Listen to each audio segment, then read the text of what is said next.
Em pouco mais de 12 horas, 3 declarações do presidente Jair Bolsonaro surpreenderam integrantes do próprio governo e provocaram reações de analistas do mercado.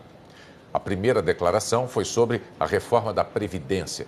Bolsonaro disse que vai propor idade mínima para a aposentadoria de 57 anos para mulheres e 62 anos para homens. A segunda declaração do presidente foi sobre o aumento do imposto sobre operações financeiras e a redução do imposto de renda. E na terceira, Bolsonaro emitiu sinais de que poderia impor restrições à compra da Embraer pela Boeing. O homem indicado desde a campanha eleitoral para falar de economia, o agora ministro Paulo Guedes, não falou. Ao contrário, depois das declarações do presidente sobre mudanças nos impostos, ele cancelou compromissos públicos e não se manifestou. O secretário da Receita Federal desmentiu alterações no imposto de renda e no IOF. Só no fim da tarde, o ministro-chefe da Casa Civil, Onyx Lorenzoni, tentou acalmar os ânimos. Chegou a dizer que o presidente se equivocou sobre mudança nos impostos e que a proposta da reforma da Previdência mencionada por Bolsonaro foi para mostrar que será uma transição humana que vai respeitar os direitos das pessoas. A repórter Délis Ortiz traz os detalhes e os reflexos desta sexta-feira de vai e vem nas declarações do governo. O presidente já está morando no Alvorada com a família, mas quando as visitas chegaram hoje cedo, Jair Bolsonaro já estava cumprindo agenda fora do palácio, na base aérea, a troca de comando da aeronáutica. Bolsonaro falou com os jornalistas na saída, confirmou que tinha assinado um decreto que aumentaria o imposto sobre operações financeiras, o IOF. Segundo o presidente, a medida foi tomada para compensar a concessão de incentivo fiscal dado a empresas do Norte e Nordeste por meio da Sudan e da Sudene. Ele sancionou uma lei aprovada pelo Congresso que prorroga esses benefícios até 2023. Bolsonaro vetou apenas a extensão para a Sudeco. Essa questão, infelizmente, ela foi assinado o decreto nesse sentido, mas para quem tem aplicações aí fora, para poder cumprir uma exigência de um projeto aprovado, tido como pauta-bomba, contra a nossa vontade. O Paulo Guedes anuncia hoje também a possibilidade de diminuir a alíquota do imposto de renda, porque o nosso governo tem que ser a marca de não aumentar impostos. E essa medida, infelizmente, foi obrigada a tomar essa decisão. Se eu sanciono sem isso, eu estou em curso na lei de responsabilidade fiscal. Bolsonaro não explicou por que não vetou a pauta bomba que criticou antes de assumir o governo.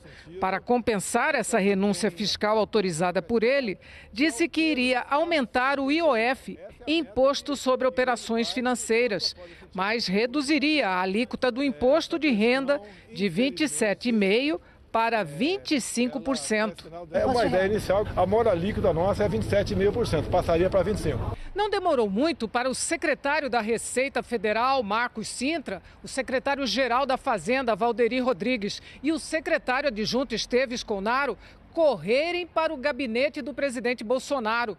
Não era bem assim como o presidente havia dito. Não haverá aumento de IOF nem redução de imposto de renda.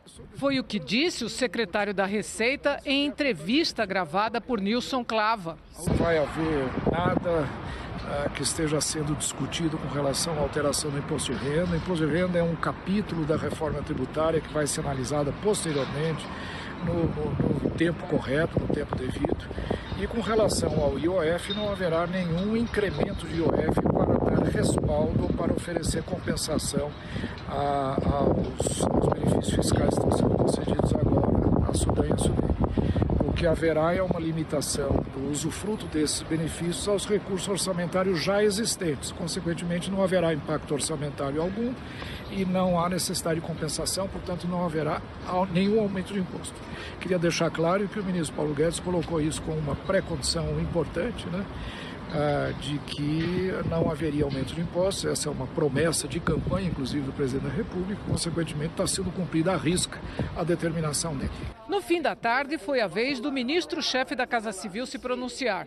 Primeiro, Onyx Lorenzoni explicou por que Bolsonaro manteve benefícios a empresas do Norte e Nordeste se considerava a medida uma pauta-bomba. O fato disso ter vindo para o nosso governo foi, sim, uma pauta-bomba. Agora, isso foi superado, primeiro, para cada real concedido de subsídio lá na Sudam e na Sudene, em média são mais de R$12 de investimentos. Então tem uma significação muito importante na geração de emprego.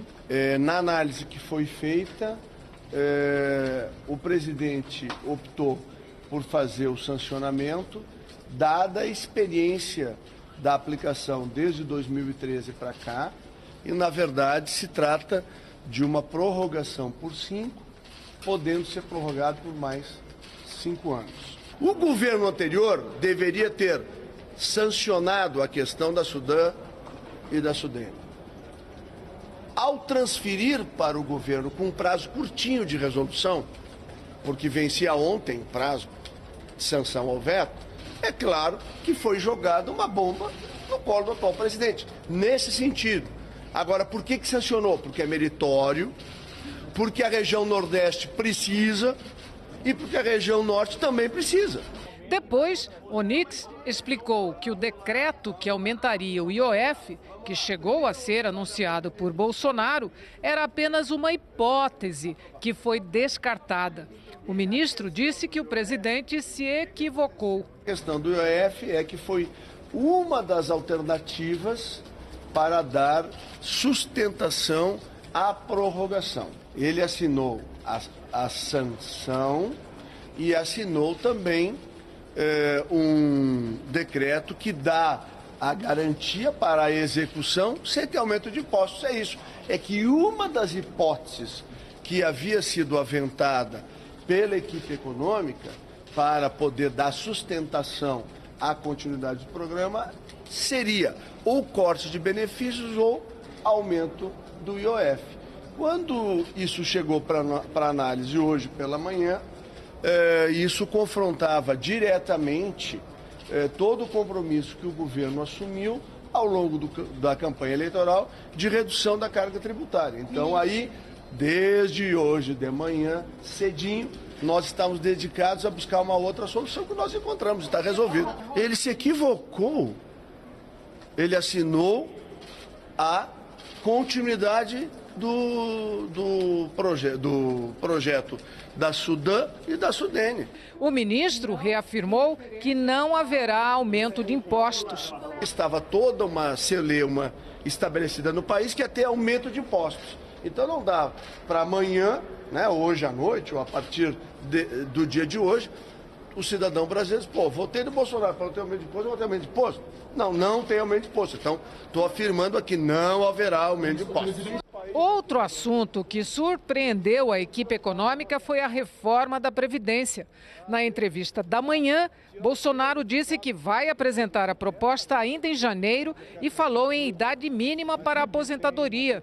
A proposta sai esse mês, vamos aproveitar que está na Câmara, a última proposta minha, vamos dizer, é aproveitar, e ela está no espaço temporal, tá, que termina em 2030. Então tudo aquilo que é para entrar em vigor até o final de 2022, essa é a última ideia que eu quero ver se a gente consegue colocar em prática, né, apresentar para o... Não apresentar não, compor com o parlamento, já que a resposta está lá. Então seria, como está na proposta agora, os 62 anos para os homens no final de 2022. E para mulheres?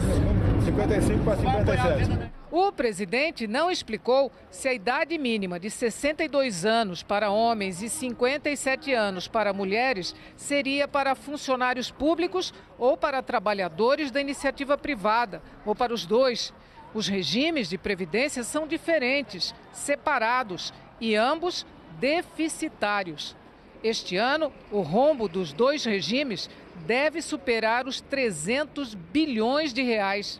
O ministro-chefe da Casa Civil disse que, na verdade, nada está definido sobre a idade mínima e que a intenção do presidente ao falar sobre o assunto foi apenas de enfatizar que a transição do atual modelo para o futuro será suave.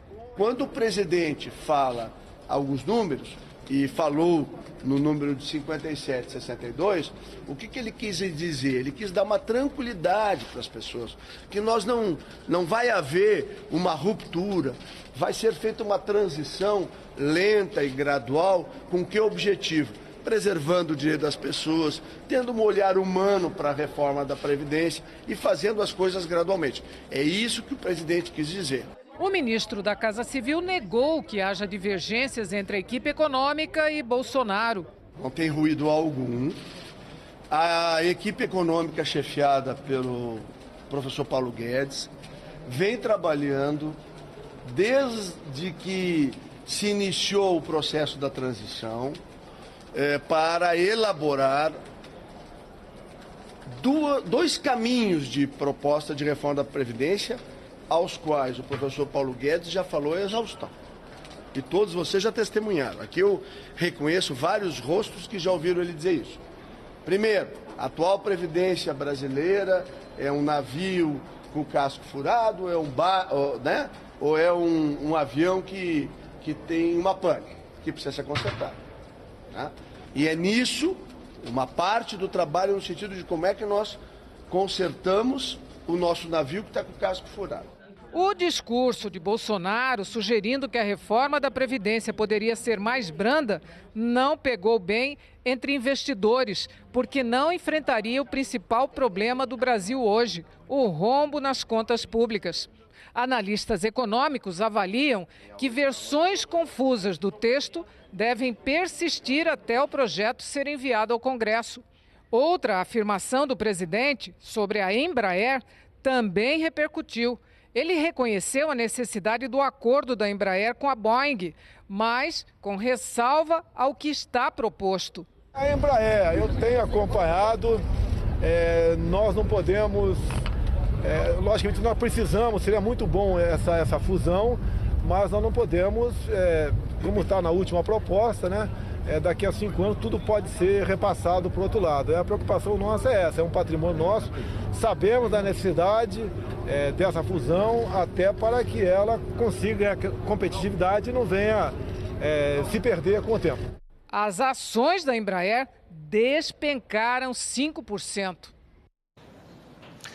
Sobre a Embraer, o ministro Lorenzoni divulgou uma nota logo após a entrevista. Ele disse que as ações voltaram ao mesmo patamar de 5 dias atrás, que a manifestação do presidente Bolsonaro foi legítima porque cabe a ele zelar pelos interesses estratégicos nacionais nas empresas onde há a chamada Golden Share.